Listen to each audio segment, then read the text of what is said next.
Hello, hello, good morning. Happy Tuesday, August 5th, 2025. I am Manila Chan. That over there is Ted Rall. You are tuned in to the Ted Manila Information Show, TMI Show for short, because we bring you way too much information, obviously. We're live Monday through Friday at 10 a.m. Eastern Time, so please be sure to hit the like and the follow button, the subscribe button, all that good stuff. Manila, It goes a real long way. my computer is frozen. I can't move anything, so I'm gonna log off and log back on. Oh, so we're going to lose Ted for a minute. So I will carry on with some of the first news read, I guess, until Robbie's smiling or something. Robbie's always happy. Robbie's always happy. Hey, listen, anytime I get to talk about the Confederacy, Confederate statues, or in this case, a memorial getting restored, wait to talk about that. Hey, I'm all about it. Yeah, this is a good day. It's a win for states' rights. It is a very interesting take, and obviously you have an interesting background and perspective on this as a child of the South and hundreds of years of the West family footprint in America. Yep. I think Ted's frozen in that spot. Yeah, he's just stuck. What do we do? We might be Tedless. We might be Tedless for a minute. Okay, I'm gonna kick this frozen image of Ted off the screen. Just punt him. I'm gonna kick him hard from the studio. Okay, hold on. But on today's show, so you will see some producer Robbie a little bit later in the show to talk about just that. Is that some Confederate? Are they all generals, Robbie, or are they some Confederate memorabilia, statues, and whatever are getting re-erected? It's a Confederate general that's being re-erected because it was torn down in the summer of love riots there in your neighborhood. Yes, in the BLM riots. So that'll be towards the end of the show. But first we'll get to some of the more breaking news topics, like how Trump is basically going along with the whole neocon line on Israel and Gaza. Oh, there's no basically. I mean, he's just going. He's down on his knees, and people on my side of the world are saying no. The reason why Trump is doing this is because his goose is well and thoroughly buttered by the Israel lobby.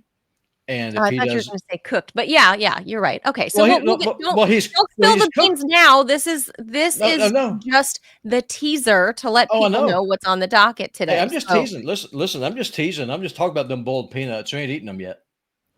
So we'll talk about Gaza first before we get into the Confederacy and stuff like that.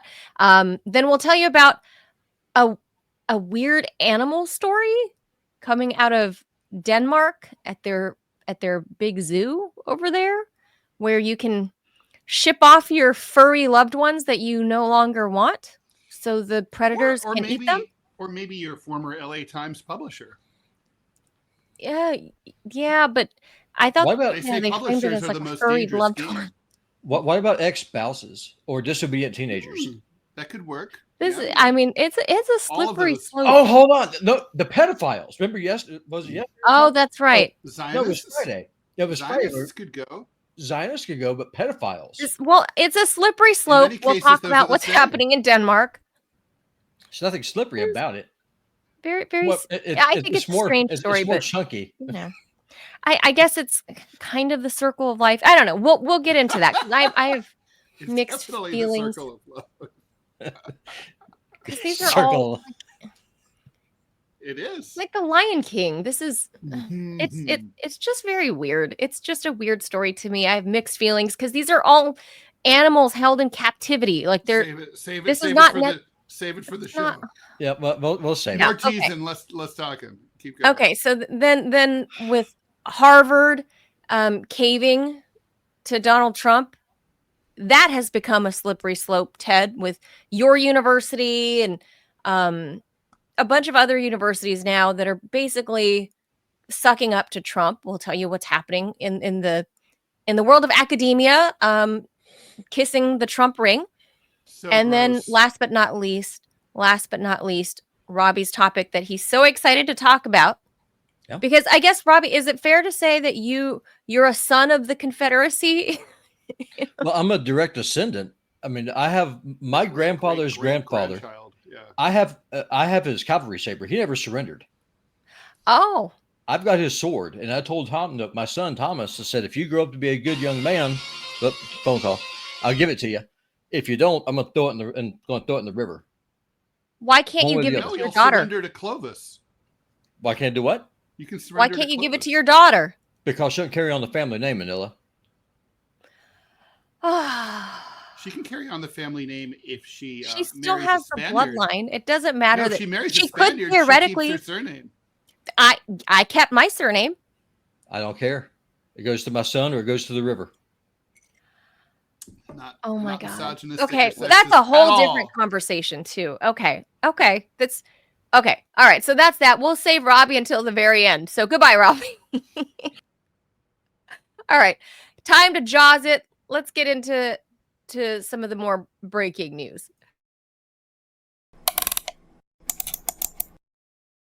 All right, thanks for bearing with me. My 8-year-old computer is starting to show its age. Anyway, a lot of stuff going on in Gaza. Netanyahu now says he wants to completely 100% occupy Gaza.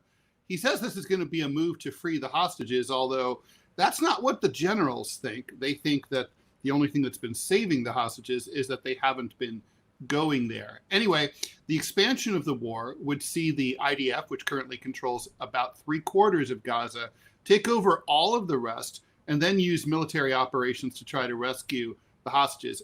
Let's face it, those hostages would almost certainly get killed as a result of that. But Netanyahu apparently didn't even bother to talk to the military chief of staff, Eyal Zamir, about it. He said, either do it or get the fuck out. The family of 24-year-old hostage Eviatar David released a second Hamas propaganda video on Saturday showing him in really bad shape, very skinny and frail, gaunt. One day after Hamas published on screen what it claimed was a sign of life from the captive. The decision to escalate the war, can you imagine? How can you escalate this war? To escalate this 21-month-old war comes despite calls within Israel and around the world to put an end to the whole thing. Senior Israeli officials who talked about the plan with Netanyahu do think that Hamas will never free the remaining 50 hostages. First of all, only 20 are alive, 30 are dead. So I don't really know if you can really call them hostages, deceased bodies, we will call them. Anyway, that view puts pressure on Netanyahu following the release of those propaganda videos from Hamas showing the hostages begging for food and water.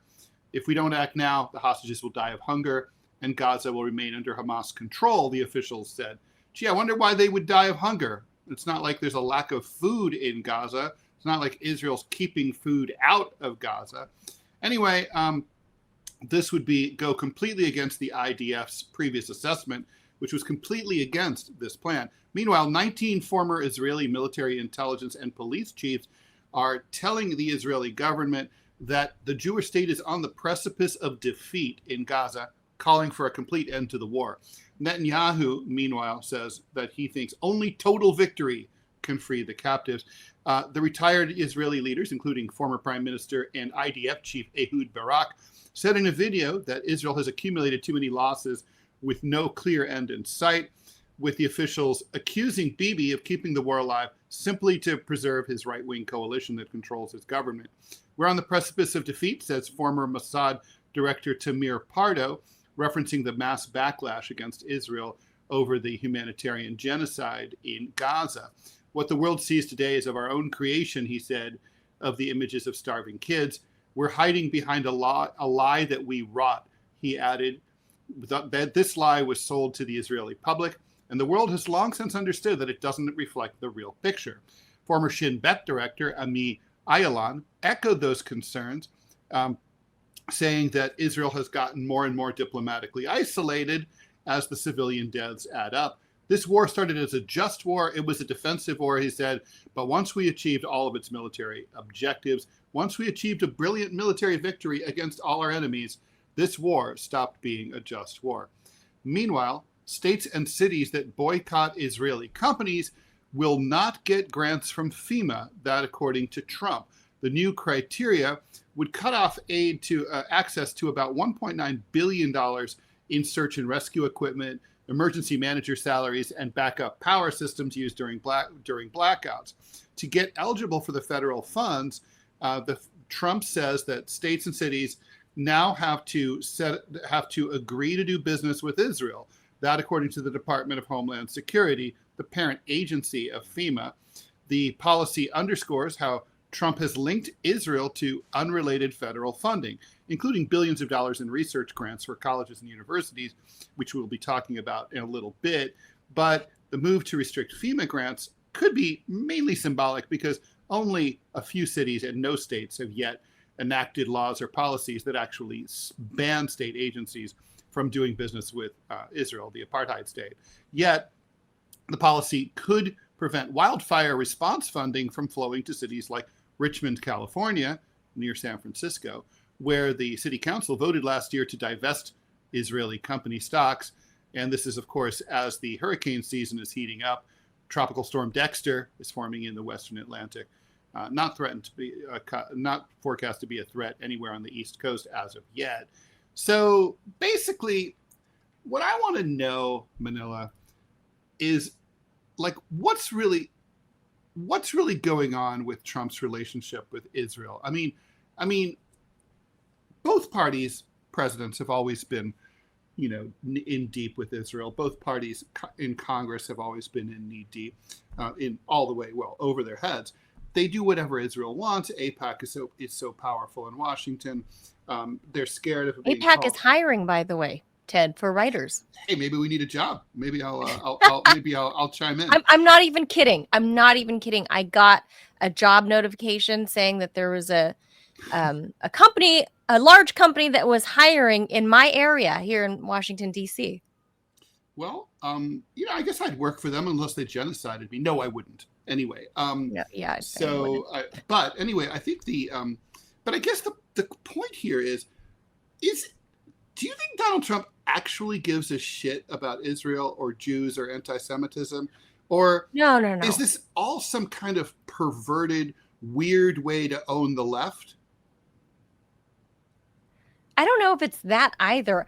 First of all, I think it's fair to say that, and I think I've established this many times over and over, that I think Trump is a transactional person and that he really has no moral compass one way or the other on any topic. With Israel, I think it's another transactional, whatever he stands to gain from it. I don't think he actually even as a person even cares about Bibi as I don't think any of it is actually personal, other than, from what I understand, when Ivanka chose to marry Jared Kushner, that he kind of had qualms about, or at least some misgivings about her having to convert to Judaism. Well, she didn't. Well, just to be clear here, she didn't. It's not like the law. I mean, if she converted, she chose to do that.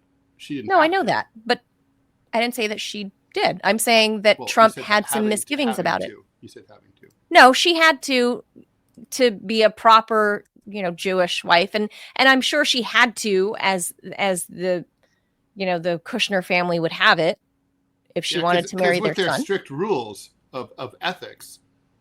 So I wouldn't. Don't forget that. I wouldn't be surprised. Don't forget that her father-in-law was a jailbird. He's a respected businessman, Ted. And criminal.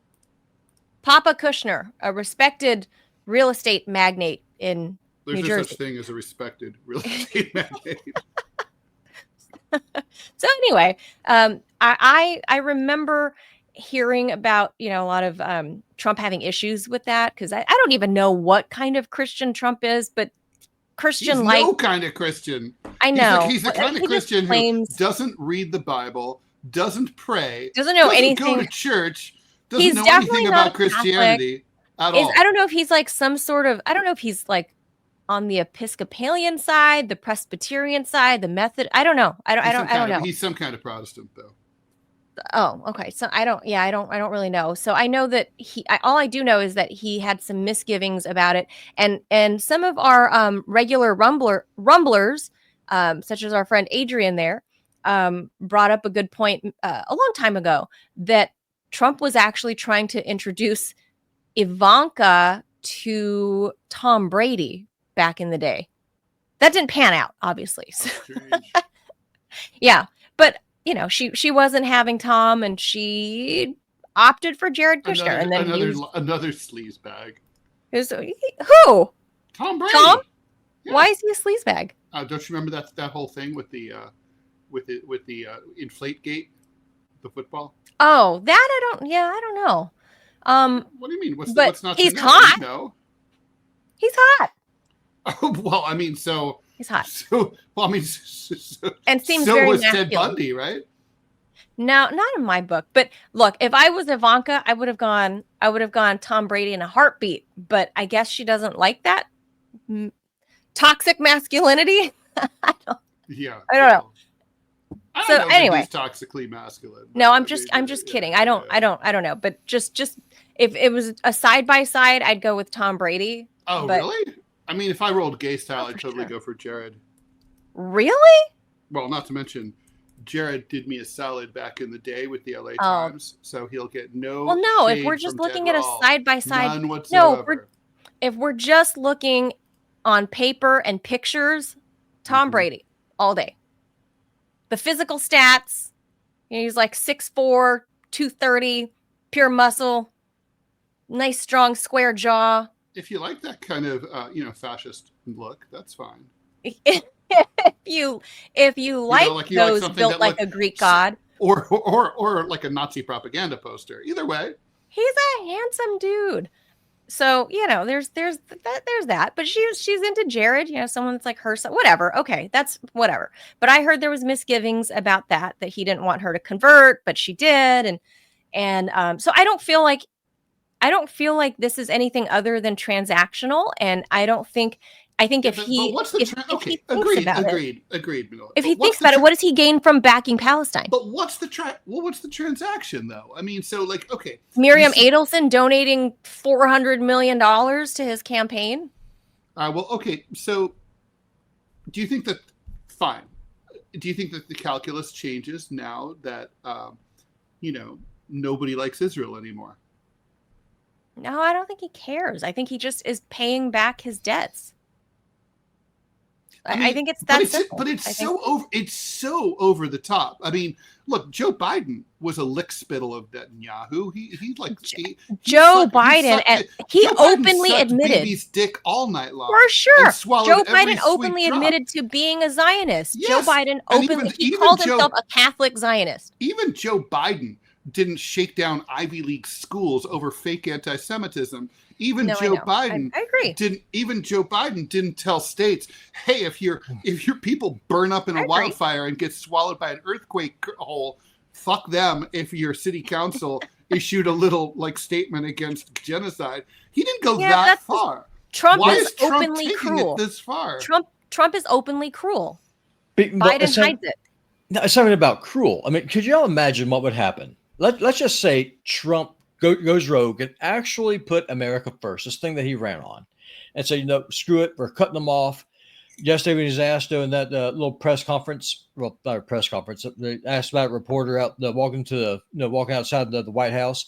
Hey, is there a genocide going on there in Gaza? And Trump said, well, it's a war. It's a war. And just, could you imagine? It's not a war at all. No, it's not. No, 100%. A war involves two competing or two or more competing military forces. No, of course. But what do you think would happen if Trump went rogue and then that non-existent client list somehow got leaked? That's what this all is. Why would you set up a honeypot? What's the point? What's the purpose? It's to control people from going rogue. That's the whole point. You want to know why Trump is on his knees, deep throating the Israelis? It's because of the Epstein list. That's what it is. Let's just be honest here. Well, I don't know. I need to see more evidence of that. Our buddy Adrian there in the Rumble chat says his own theory is that the Trump Israel love is that Trump sees Jews as rich and powerful, so best to get them on side. And wouldn't surprise me if Trump deep down was at least mildly anti-Semitic. By the way, you can click on that in the StreamYard and put that up so we can all read it. No, I can't do it on the StreamYard. Yeah, it's on Rumble Studio. Because Rumble, yeah. Oh, shit. Rumble Studio. Right, I can't do yeah, that. So I have to read. I read Adrian's chat, but I would agree with that. I think that's fair. Trump seems to always I think that's right. Yeah. fall on the side of whoever he views as rich or powerful or smart or whatever. So it doesn't matter who they are, what they say. I think that's a fair assessment. I think that's probably right. He views Israel as a state as powerful in one way or another, and Jews more broadly across the globe, Jews as a powerful and very wealthy. So ironically, group. It's kind of like positive anti-Semitism. Yeah. It's like saying all Asians are good at math and we're smart. All Jews are rich and powerful, and yes, all Asians are smart and good at school, good grades. All of us, we're all good at math. Well, the thing is, this point though can be proven with the evidence I have available. Why does Trump hate Thomas Massey? Because he hates anyone who criticizes him. He hates anyone who criticizes him, and Thomas Massey goes after Trump about his reckless spending, which that's how he bankrupts casinos. And he goes after Trump, and he goes after Trump's full-throated support, and I use that term deliberately, of Israel. Thomas Massey is America first. Well, yeah, he's Donald real Trump MAGA, is not. and of course he is. But that's the point. It boils down to Thomas Massey being antithetical to Trump, and Trump doesn't like that. He's used to being the CEO, the chairman of the board, and telling everybody this is how things are going to get done. And if people don't fall in line, he has a hard time dealing with that. And even in his second term, hasn't realized that ain't how government works, and that ain't how democracy works. That people are allowed to criticize you, and he's behaving as if this is still The Apprentice. Well, so I don't think it comes from any kind of moral compass why he backs. No, it's all transactional. I mean, so Trump spent the last 4 years engaged in lawfare.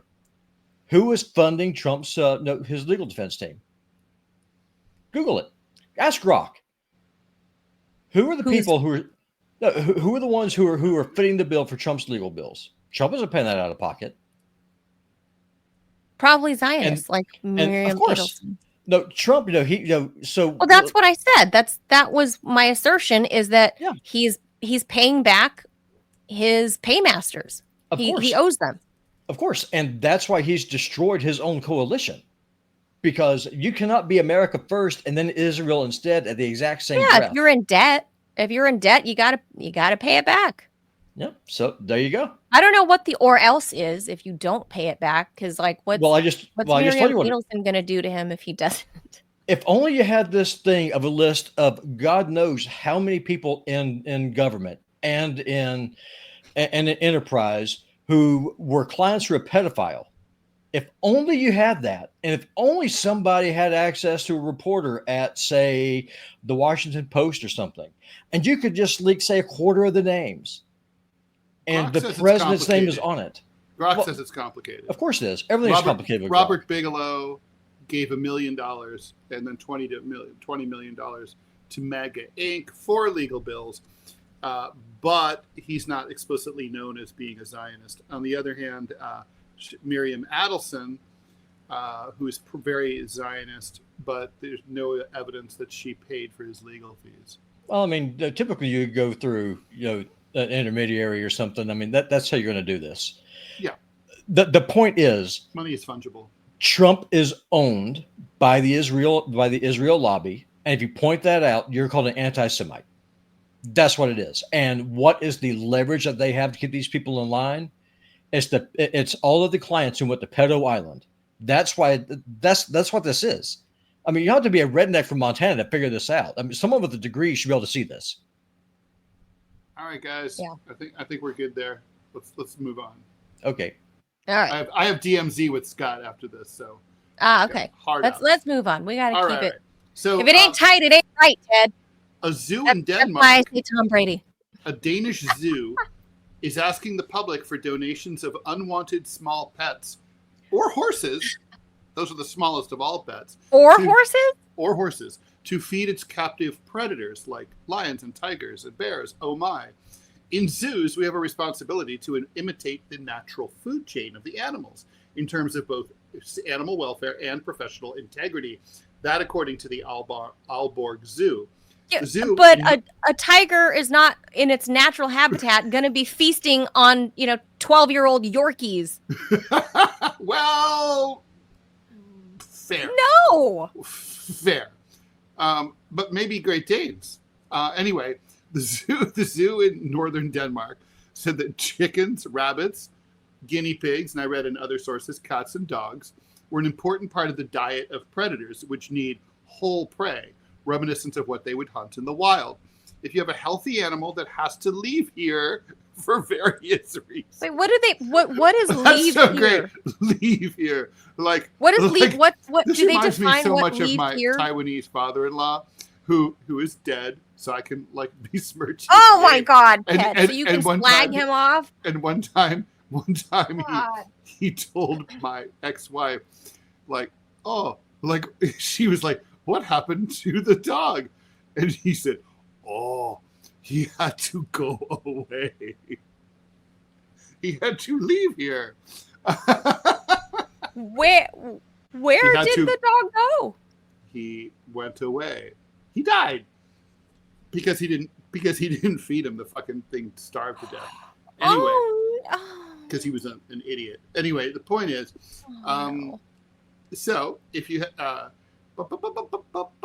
okay, so if the animal has to leave here for various reasons, feel free to donate it to us. The animals are gently euthanized by trained staff. In other words, we won't have ICE do it, and are afterwards used as fodder.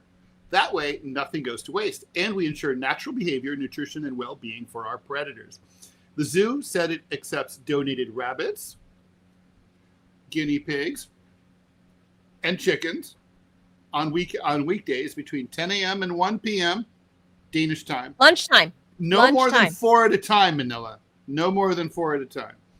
It also accepts horses for feeding its animals, which it says on its website are euthanized not by ICE, as you might expect, but by a zookeeper and a veterinarian. Now, the thing is, I was thinking if you're really going to go natural style, the truth is they shouldn't be euthanized, right? I mean, They should be put in there left live to run and allow the predator to hunt it.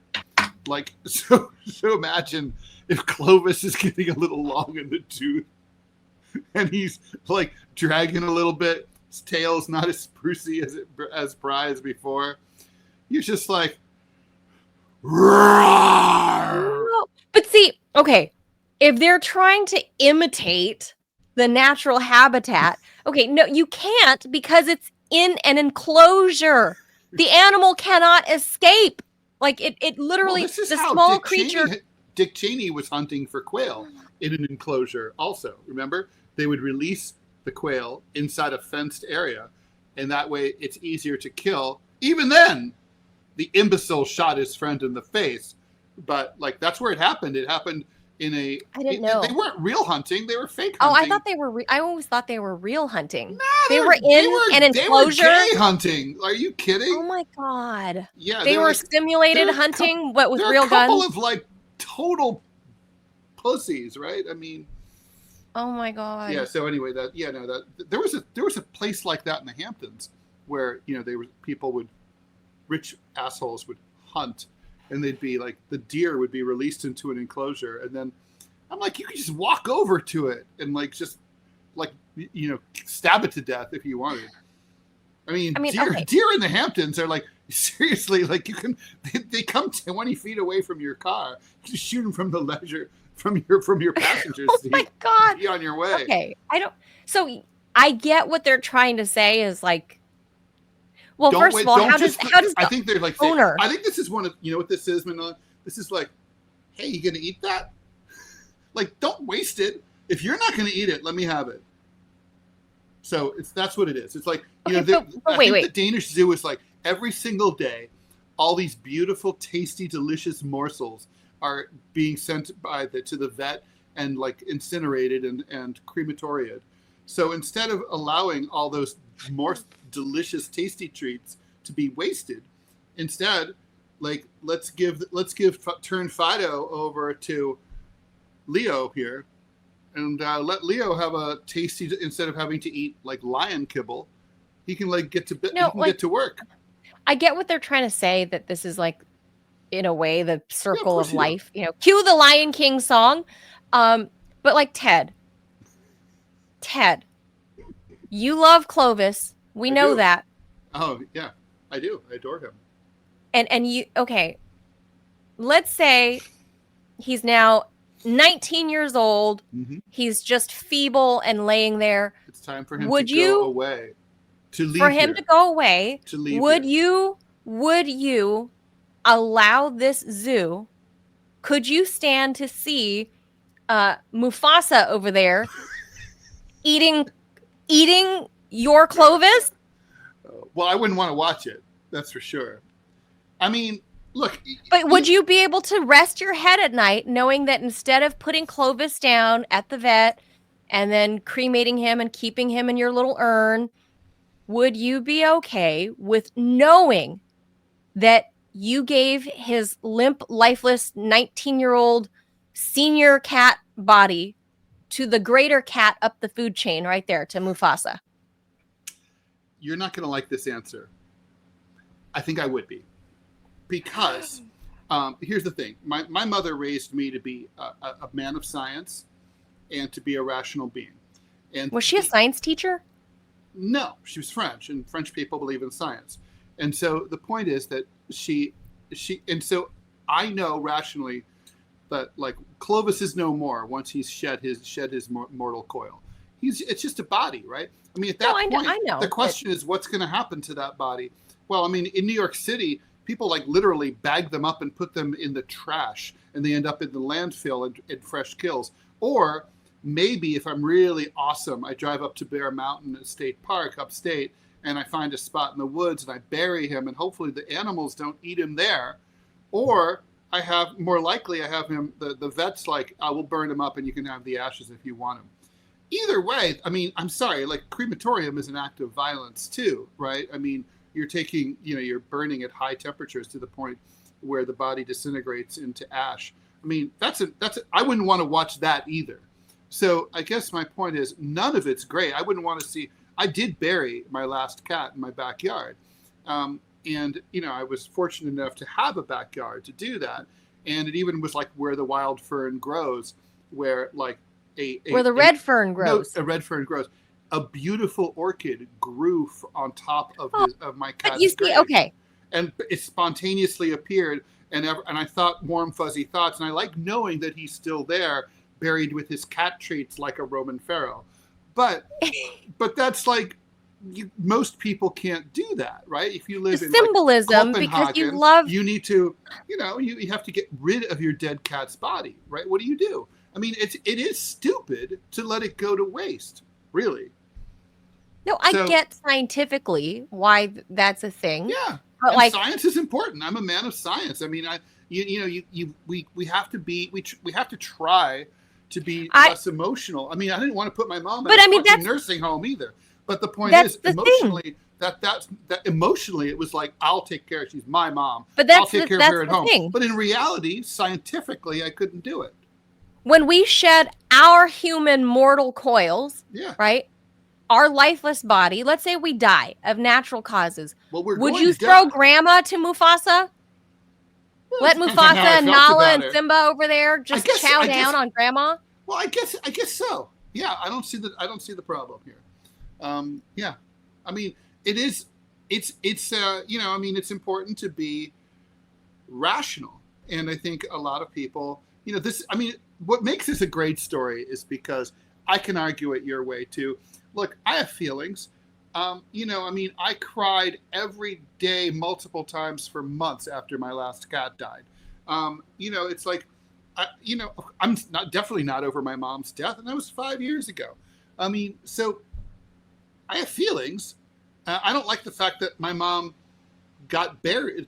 She had the crematoria thing. I wish she'd gone with the traditional gravesite, but then she'd be rotting down there, something she didn't want. And she thought, she read the I think it's Jessica Mitford, The American Way of Death. She read that book.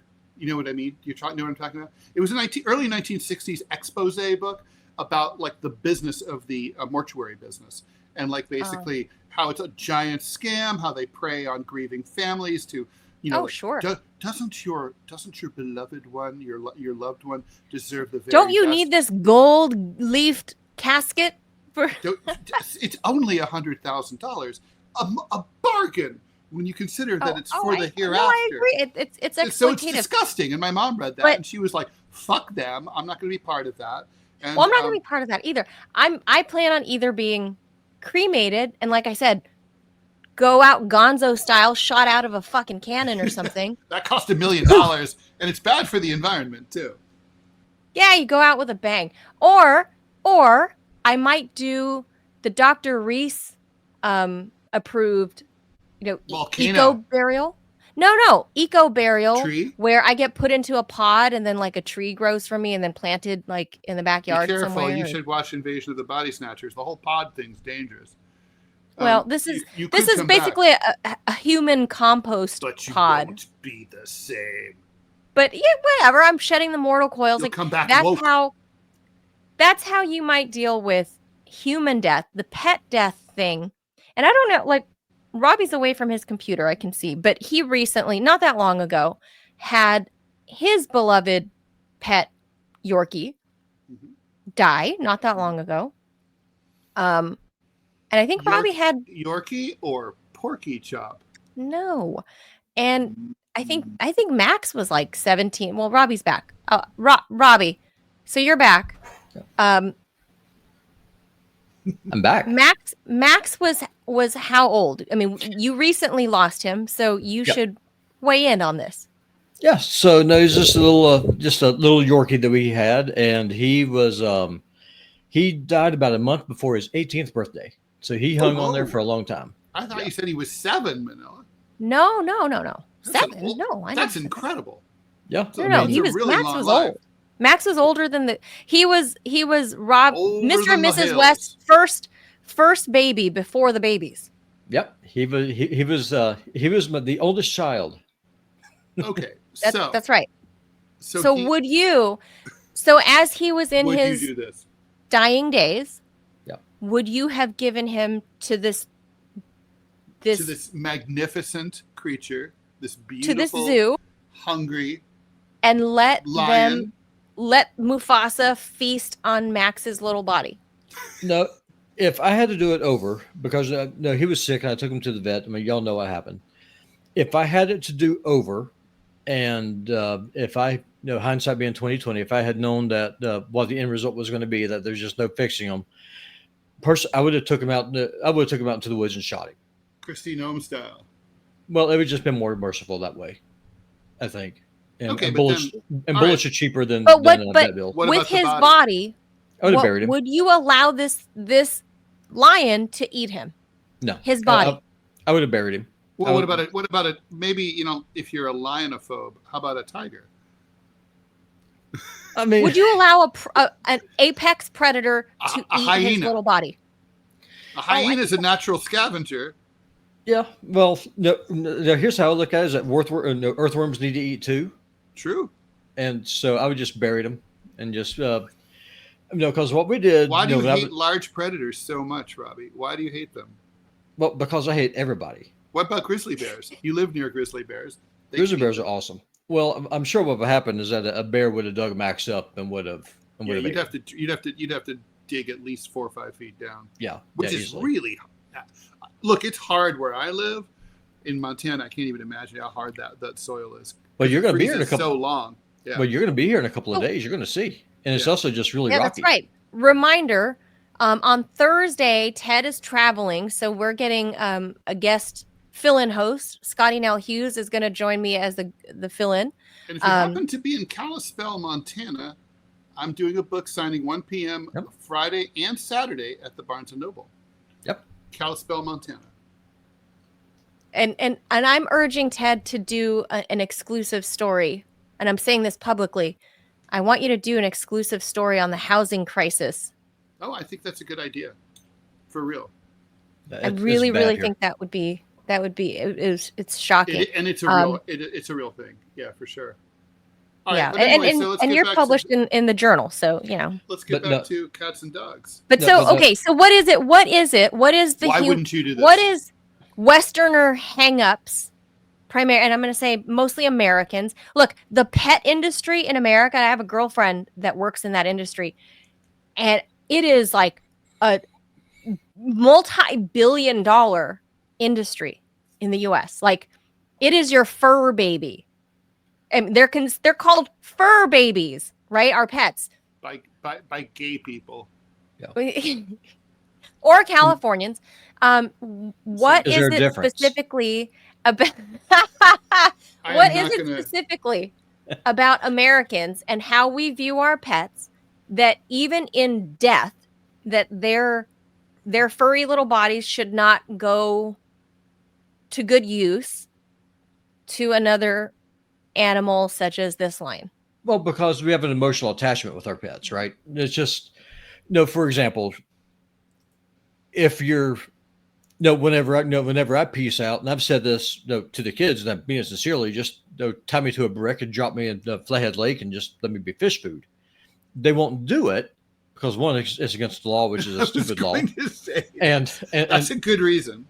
And second, because people like having memorials. They like having a place to go to and be able to say and goodbye and that kind of thing, or just it's for the living.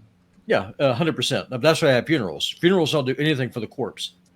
Funerals are for the people who are left behind. Obviously. It's the same way with pets. You have an emotional attachment to this animal. This animal is a part of your life, a part of your family for years.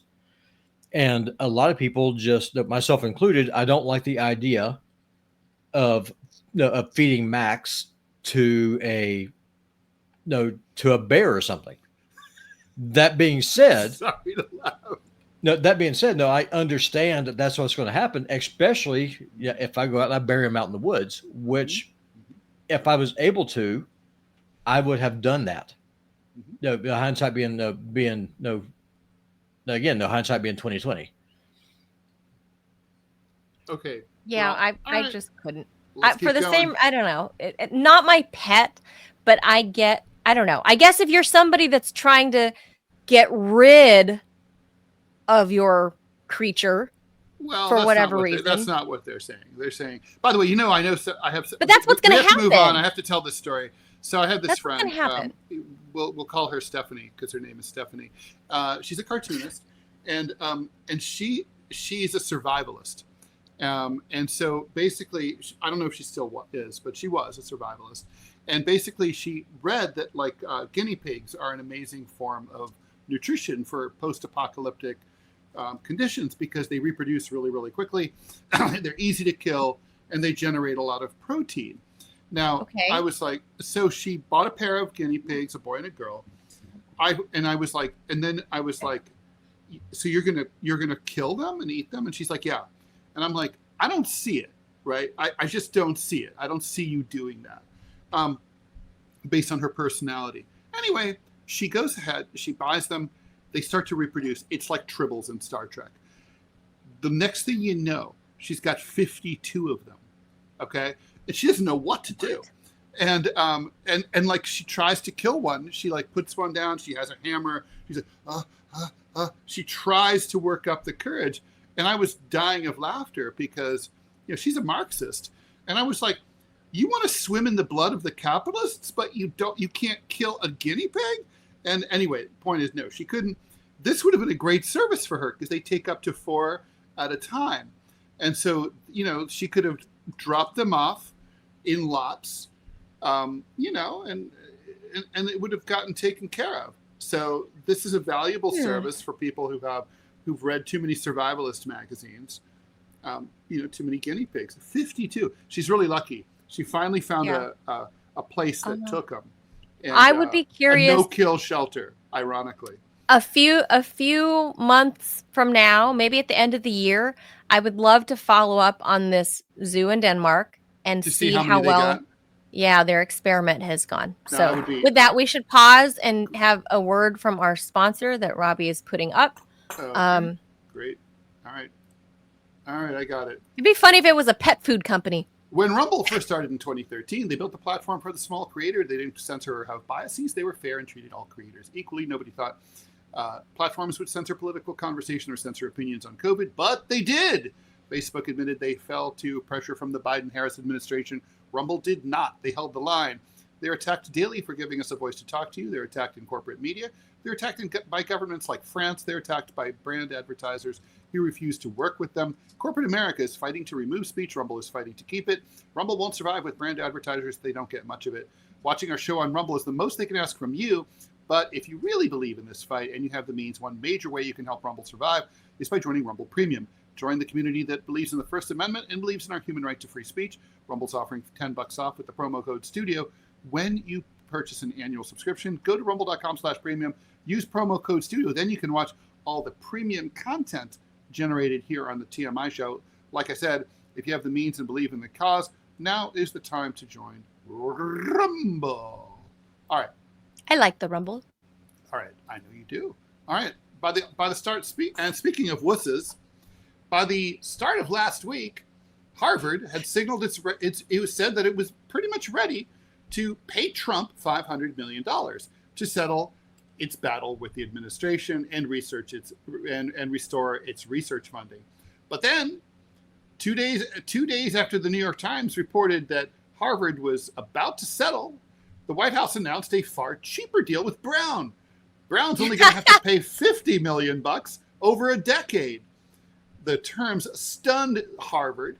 They're so pissed off that another Ivy got away with paying so little, according to those familiar with the deliberations. Harvard also got pissed off because after a month of work to address anti-Semitism on campus, and with a seeming advantage in its court fight against the government, it was facing a demand from Trump to pay 10 times more than Brown. University officials were already sensitive to the possibility that a deal with the government would be seen as surrendering. Let me use small words and speak slowly. If you pay Trump a penny, you're surrendering. You're paying too much. You didn't do anything wrong at all. So you shouldn't be paying them anything. Is this kind of like when a bully shakes you down for lunch money and you give it up? Exactly. Then he keeps coming back? Yeah, it's exactly like that. Instead of beat the shit out of the fucker. Anyway, the terms of the Brown Agreement added new complexity to Harvard's internal debates. This part made my blood boil. For many people close to the discussions, spending $500 million was no concern. Remember that. If you have your kid at Harvard, Okay. and when that tuition bill comes, maybe you shouldn't pay, because after all, they don't care about $500 million at all. No worries. But they were worried about what the $500 million payout shakedown would look like outside the campus. It'll look like your pussies is what it's going to look like. For those close to the discussions, Trump's demand is too large. There should be no demand. You shouldn't pay at all. I mean, you're Harvard. It's Harvard. You graduate people from Harvard Law. They could work for you for free because he graduated from your school. If Columbia was in deep shit, and they said, we need a really awesome cartoon, Ted, I'd be like, okay. I mean, you know what I mean? It's like they have the ultimate alumni network. This is so beyond ridiculous. Anyway, they also, those people are saying that acquiescing would be seen as the university scrambling to buy its way out of Trump's anger. Duh!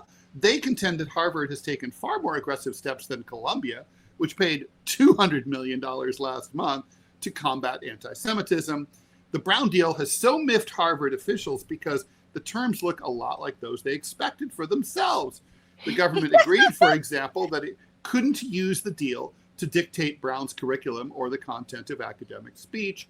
Brown avoided a monitor, and the university won the right to direct its $50 million towards workforce programs, which it could choose. But Harvard doesn't get along as well with Trump, and because Harvard has sued. Trump. Therefore, the White House is seeking a bigger payout not because the school's alleged fictional troubles warrant $500 million, but just because Trump can get it and ask for it. By the way, Manila, you know where how did they arrive? You know at where that money's going, right? It's going to Trump's presidential library. You think so? How did Trump arrive at $500 million? Like that? Why that number? It's whatever the market will bear. I think he looked at it and he was like, well, they have $93 billion in their endowment. Now, do they really? Is that a real number? That's a real number. So it's not really like free that is bigger than the GDP of more than 100 nations in the UN. That's for sure. So $93 billion. So they probably figure like, it's like we're dunning them. It's like half a percentage point. Who cares? If you had $100,000 in the bank and someone just wanted $500, you're like, whatever. Wow. You know what I mean?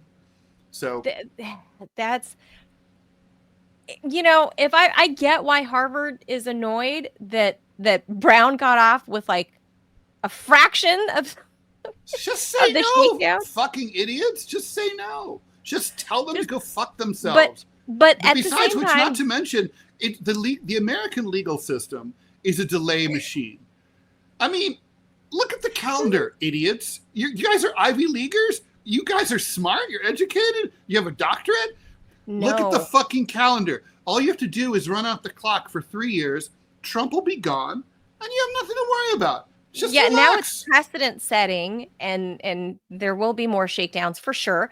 But Ted, I got to say though, some of the people, at least some that I know, that have the fanciest degrees from the fanciest of universities in the U.S. are some of the most idiotic morons that I know. No, I can confirm that. Yeah. So I just want to add, by the way, totally unrelated, but the breaking news from the New York Post soon. So I wonder if they'll run this in the upcoming California Post. Perhaps. Bill and Hillary Clinton, former AGs, are going to renew their vows. Pretty much. Bill and Hillary Clinton, former AGs and FBI directors subpoenaed for Jeffrey Epstein testimony. So does that mean they're going to be deposed like in a private setting or testimony before Sounds like a deposition, but who knows? We need to hear more details. Is this by Congress or what's this for? I don't know. The New York Post, it's a headline. It's not really saying it's.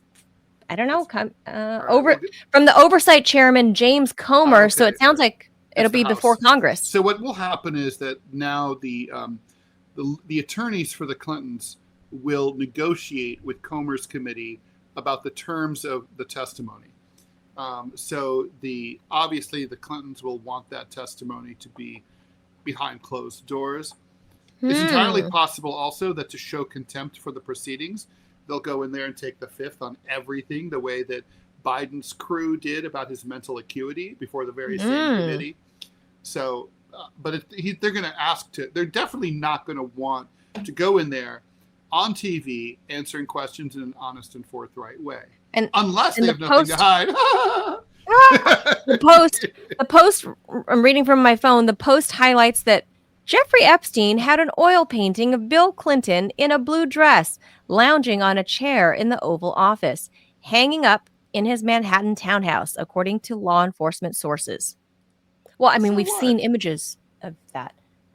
Yeah, but I mean, Jeffrey Epstein also had a first edition of Lolita. Well, that's I really hope that they have to testify before cameras, and even if they stonewall and say I take the fifth, I take whatever, I would just like for the world to see that. I think we deserve to see it. I mean, knowing the Clintons, they'll probably try, since they charge so much for their speeches, they'll probably charge like $800,000 to appear before Comer to just show up.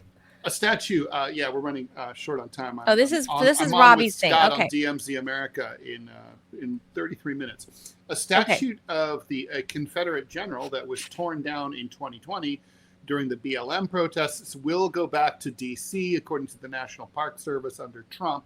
Back in June 2020, the Albert Pike statue near DC Police HQ was toppled and vandalized by protesters. NBC4 was blah, blah, blah, blah. Protesters poured lighter fluid on the statue and set it on fire.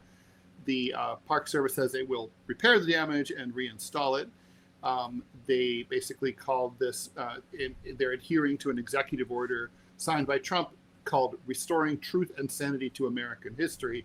In the order, Trump ordered Interior Secretary Doug Burgum to determine whether any public statues and other monuments have been removed or changed to perpetuate a false reconstruction of American history, inappropriately minimize the value of certain historical events or figures, or include any other improper partisan ideology.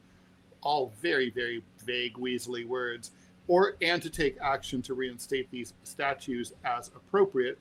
Pike's statue was dedicated in 1901, so this is not really a Confederate statue. It's a statue of a person who was a diplomat in the Confederacy. It sat in storage since it was removed in 2020, and it's currently being restored. They're hoping to have it ready by this October. And of course, it was vandalized about a month after George Floyd got killed in Minneapolis. Journalist Jeff Bennett reported in June 2020 that Trump had moved to reinstall Pike's statue. And so basically, my understanding of, I think he was a general, was that he was a Confederate diplomat who liaised with tribes to try to get them to support the Confederacy, because there's we always think of the war between the North and the South as taking place in the eastern part of the United States, but that's not true. A lot of it took place out west in the Wild West, and trying to get the alliances with various Native American tribes was something that both the North and the South tried to do. And so Stan Waddy was the last Confederate general to surrender. He was a Cherokee. So he's criticized. Pike is criticized for being very pro-slavery. Of course, not shocking for a Confederate. Well, I don't have a ton to say on this other than I was here in Washington, D.C., steps away from where these BLM riots were taking place, and it was a scary time, and I don't agree personally with taking down any sorts of history, no matter what side of history it falls on. If it's there, I think it's something that's educational. Well, what if it's not a form of history? I mean, that's my concern here. If this statue, let's just say you had a statue that went up in the South, of say Jefferson Davis, and let's say it's sitting in Nashville. We have Jefferson Davis Highway right here. US 1 is Jefferson Davis Highway. That's really strange. Okay, so let's just say you had a Jefferson Davis that they're trying to rename a Jefferson Davis statue, or let's in somewhere in a southern state, and it dates back to 1864. I'd be like, leave it. It's historical. But there was a spate of these statues that went up around the early 1900s that were put up by basically racist groups as a fuck you to blacks in the North, and a lot of them. And it was including this one in D.C., although D.C. is sort of a southern city. But it was, and so to me, that's a little bit, that changes things a little bit, right? I'm not sure that it should have been torn down, but I'm not sure it should have been put up in the first place. Anyway. Yeah, and? It would be like, go ahead, Robbie. I know you got thoughts. It would be like in France, I don't have a lot of like in opinion Germany. Let's just say that there was a Hitler statue from 1944. I'd be like, leave it. But let's say you have a Hitler statue that went up in 1990. It'd be like, if someone wants to tear it down, I could see why they'd want to. Here's the difference, though, right? I mean, France is an occupied country. I submit to you that the American South is an occupied country today. To call it rebellion. I actually agree with you. Because I know. The Confederacy had every legal constitutional right to secede. Absolutely. It didn't violate any law, including the federal Constitution when it did so. And it was just by force of arms that Lincoln was like, no, you can't leave. But it wasn't. There was no legal basis for it. Of course not. That's why Lincoln didn't get a declaration of war, and he threatened to have the Chief Justice of the Supreme Court arrested because he ruled against him. So that's why whenever Trump ignores the Supreme Court, I have zero problem with it, because he says Abraham Lincoln is his favorite president. Well, what did Abraham Lincoln do? He became a dictator. I mean, let's call it what it is. Well, he did. He suspended habeas corpus. Yeah. The 1864 election's a travesty. No, of course it was. And as far as one of the reasons why these statues took so long to get built, people forget the South was completely devastated. Now, it's arguable that the very first total war that the United States ever fought was against its own people, against the South. I mean, they destroyed and the death everything. count is crazy, right? Like the death count of Americans on both sides, or either side even, much less the total, killed in the Civil War, is like, it's bigger than all other American wars combined. And that's saying something, because we're a very war-y people. Oh, very much so. And one of the reasons why those statues took so long to get built, one, a lot of them started going up 20 to 30 years after. The veterans are getting older. They're putting up a memorial for them. But more to the point, it took that much time just to get enough money to gather to even be able to start doing this kind of thing. Well, that's true, right? There's like the Daughters of the Confederacy in those groups. Yeah, I've heard of raised money for that. Yeah, but you can see also why black people would be like, oh no, fuck that shit. No, I completely agree. But one of the things I would like to point out, though, is to say that the Union was fought the war to free the black man is absolutely insane, because 100%, because it's arguable that there's more racism in the North than there was in the South. We saw that in the New York race riots. Well, anyway, history's pretty clear. Abe Lincoln wasn't losing much sleep over. No, I mean Abraham Lincoln was no, he was a rabid racist. But you're not allowed to say that. So, when it comes to the statues, I'm against burning books, and I'm against desecrating war memorials for the same thing. Agree or disagree. History needs to be studied. It needs to be learned from. Andersonville was an absolute travesty. There is a correlation between what happened to Andersonville with the starvation that happened there versus what's going on right now with Gaza. The Confederates were not starving the Union prisoners out of malice. There was simply no food. Right, that's true. So fast forward up to what's going on now in Gaza. Hamas is not starving the hostages out of malice. They're starving because there's no food. Yeah, and we know that because a lot of hostages have been released previously before the big aid. And they looked totally fine. Yeah, and they actually reported that they were treated well. Yeah. And one of the things I would like to point out also, and we've kind of went round and around with this, would you, the whole reason why the war between the states happened, and it's not a civil war. A civil war is whenever one group tries to overthrow the government of the nation. That's not what happened. It was a revolution that failed, as most revolutions do. So to call it a civil war is a misnomer. It was more of an independence struggle that failed. I think that a revolution, because they wrapped themselves in the flag of the American Revolution. But a revolution would have been an attempt to overthrow the existing class system and all that. They didn't do that. They split off. They broke off, right? Yeah, and did their own thing.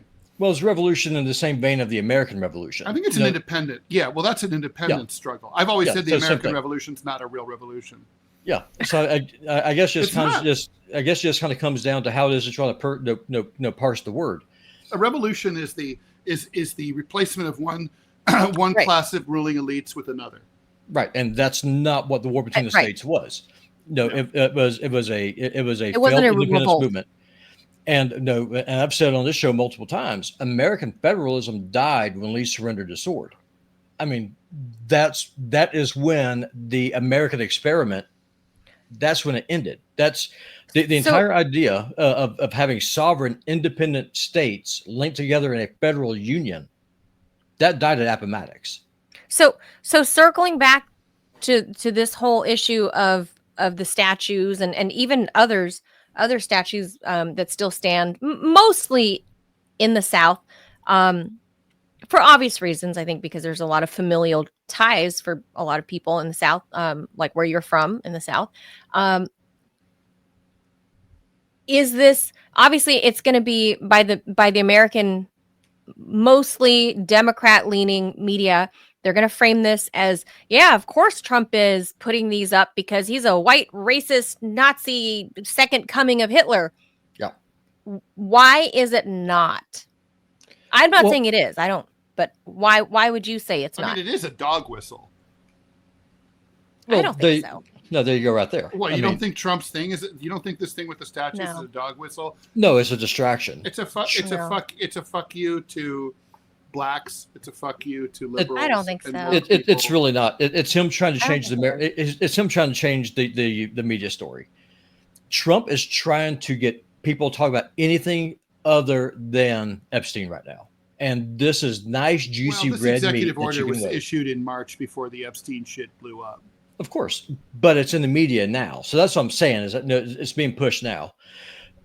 As far to answer Manila's question, a lot of people need to realize is that the Confederate Army had thousands and thousands and thousands of blacks, free and slave, who worked with the army, building the fortifications, who were the Wainwrights. That's true. And the French and the German army, the SS had a French brigade recruited from occupied France also. Yeah, I mean, one of the reasons, the diary that I wish I had it, my older brother has it. Had a story about, just what would happen. Whenever the Union Army would go through, they would burn everything. It didn't matter if you were white, it didn't matter if you were black. They burned everything. Well, when this kind of stuff happens, whenever you're being invaded, you're being pillaged by an invading army. It doesn't really matter, what the social norm is. It doesn't matter what color your skin is.